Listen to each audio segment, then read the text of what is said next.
Are they relics of lost civilizations imbued with ancient wisdom and untold power, or masterful forgeries born from the ingenuity of modern artisans? The crystal skulls, for centuries, they've captivated imaginations, fueling legends of hidden knowledge and extraterrestrial connections. But behind the shimmering surfaces and mesmerizing eyes lies a mystery that continues to divide the world of archaeology, history, and spirituality. We begin our journey into the heart of the enigma, separating fact from fiction and exploring the enduring allure of the crystal skull. The appeal of crystal skulls isn't just about their beauty, it's about the aura of antiquity that clings to them, the whispered promises of forgotten secrets. These aren't just any rocks. These are meticulously crafted representations of the human skull, often fashioned from quartz, crystal, though amethyst, rose, quartz, and other materials have also been used. Take, for example, the Mitchell Hedges skull, perhaps the most famous of all, discovered, or at least claimed to,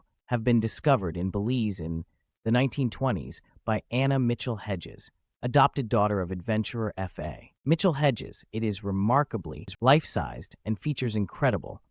Its removable jaw, a feature absent in many other crystal skulls, adds to its perceived sophistication. The Mitchell Hedges skull is often described as being incredibly clear, almost optically perfect, and possessing an uncanny ability to focus light. Some even claim to see images reflected within its depths, lending further credence to the idea that it's more than just a piece of carved rock. Then there's the British Museum skull, acquired in 1897 from Tiffany Co. in New York. This skull is significantly larger than life-size, and while it possesses a certain degree of anatomical accuracy, it lacks the refined detailing of the Mitchell Hedges skull.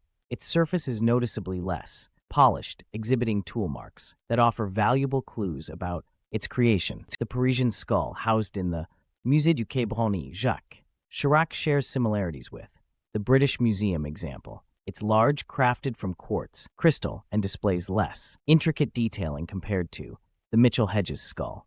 Both the British Museum and Parisian skulls were initially believed to be pre-Columbian in origin, adding to their allure and perceived historical significance. Beyond these well-known examples, numerous other crystal skulls exist in private collections and museums around the world, each with its own unique characteristics. Some are small, almost miniature, while others are substantial in size. Some are relatively crude in their execution, while others boast impressive craftsmanship. The sheer variety in style, size, and material raises crucial questions about their origins and authenticity. The claimed provenance of these skulls is often shrouded in mystery and legend. Tales abound of them being found in ancient Mayan or Aztec ruins, carefully hidden within temples, or some stories even link them to the lost continent of Atlantis or extraterrestrial beings, further fueling the mystique surrounding them. The Mitchell Hedges skull, for instance, has been associated with Mayan priests and said to have been used in healing rituals.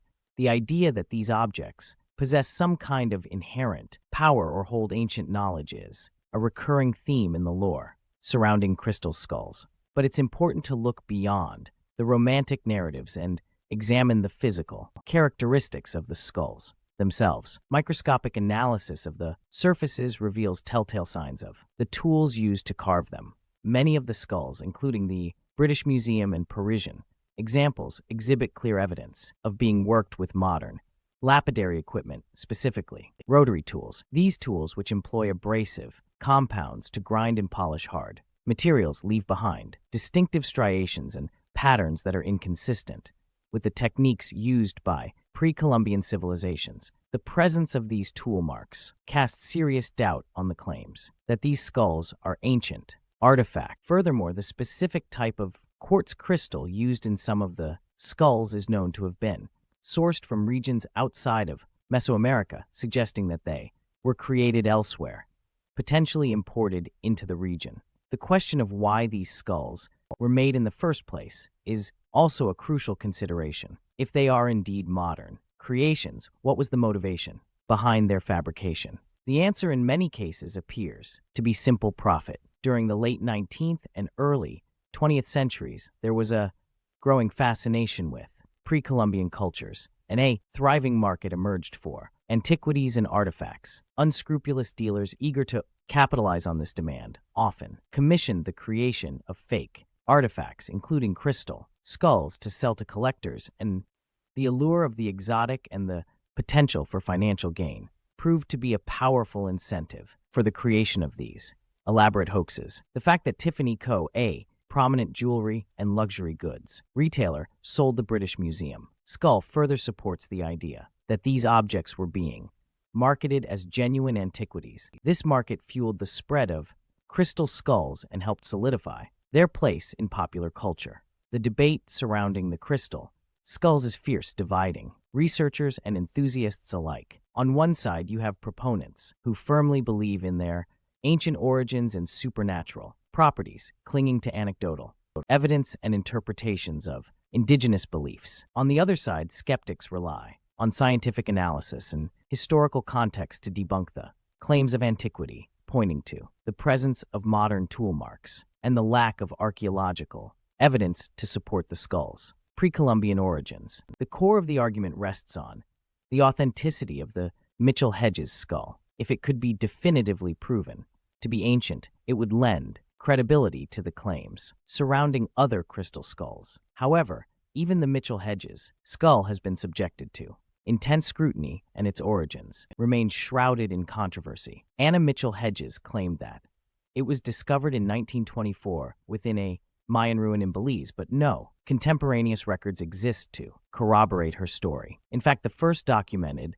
mention of the skull doesn't appear until the 1930s, raising questions about the validity of her account. Skeptics point to the lack of any archaeological evidence to support the skull's presence at the site, as well as inconsistencies in Anna Mitchell-Hedges' own statements over the years. They suggest that the skull may have been purchased at an auction or acquired through other means, and that the story of its discovery was fabricated to enhance its mystique and value. Proponents, however, argue that the Mitchell-Hedges skull possesses unique properties that cannot be explained by modern technology. They claim that it is made from a single block of quartz crystal, meticulously carved without the use of metal tools, a feat that would have been incredibly challenging, if not impossible, for pre-Columbian civilizations. They also point to the skull's optical clarity and its ability to focus light as evidence of its advanced craftsmanship. Some even suggest that the skull was created using unknown technologies or with the assistance of extraterrestrial beings. One hypothesis put forth by proponents is that the crystal skulls are part of a larger network of ancient artifacts designed to store and transmit knowledge across generations. They believe that the skulls are capable of acting as repositories for information, holding the wisdom and history of lost civilization. According to this theory, the skulls can be activated or accessed by individuals with the right knowledge or spiritual connection, unlocking secrets and revealing profound insights. Another hypothesis suggests that the skulls are connected to ley lines or energy grids that crisscross the Earth. These ley lines are believed to be pathways of electromagnetic energy, and the skulls are said to be strategically placed at key points along these lines to amplify or channel this energy. And proponents claim that the skulls can be used for healing, meditation, and other spiritual practices. Skeptics, on the other hand, dismiss these theories as pseudoscience, lacking any empirical evidence to support them. They argue that the perceived supernatural properties of the skulls are simply the result of suggestion, expectation, and the power of belief. They point to the fact that many of the claims made about the skull's abilities are anecdotal and subjective, lacking any scientific basis. They also highlight the tendency for people to interpret ambiguous or random phenomena as evidence of the skull's power, a phenomenon known as epiphania. A more plausible hypothesis, according to skeptics, is that the crystal skulls are simply works of art, albeit skillfully crafted ones. They suggest that the skulls were created by talented artisans who were inspired by pre-Columbian art and mythology. These artisans may have been driven by a desire to create beautiful and intriguing objects, or they may have been motivated by financial gain, capitalizing on the growing demand for antiquities. The presence of modern tool marks on many of the skulls strongly supports this hypothesis. Furthermore, the fact that the skulls were often sold through reputable retailers like Tiffany Co. suggests that they were not intended to deceive, but rather to be appreciated as works of art. The lack of any archaeological evidence to support the skulls' pre-Columbian origins further strengthens this argument. Ultimately, the debate over the crystal skulls comes down to a question of belief versus evidence. Proponents are often driven by a desire to believe in the extraordinary, while skeptics demand concrete proof. The truth may lie somewhere in between, but until more definitive evidence emerges, the mystery of the crystal skulls will continue to captivate and intrigue. They represent not just objects, but a canvas onto which we project our hopes, fears, and deepest desires. So, where does the truth lie? Are the crystal skulls ancient artifacts imbued with forgotten power, or clever forgeries designed to deceive? The evidence leans heavily towards the latter. The presence of modern tool marks, the lack of verifiable archaeological context, and the historical record of a thriving market for fake antiquities all point to a more prosaic explanation.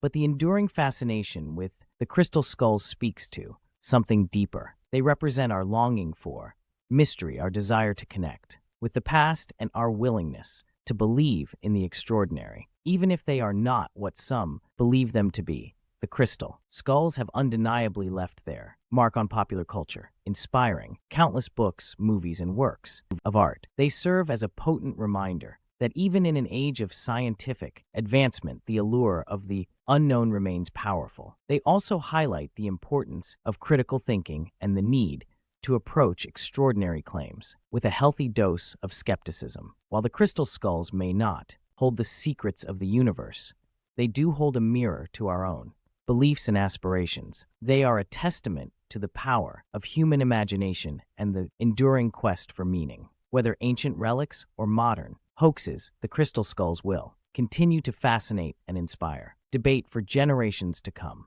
Their story reminds us that the search for truth is a continuous journey, one that requires both wonder and discernment. Please like and subscribe, and I'll see you in the next video. Thank you.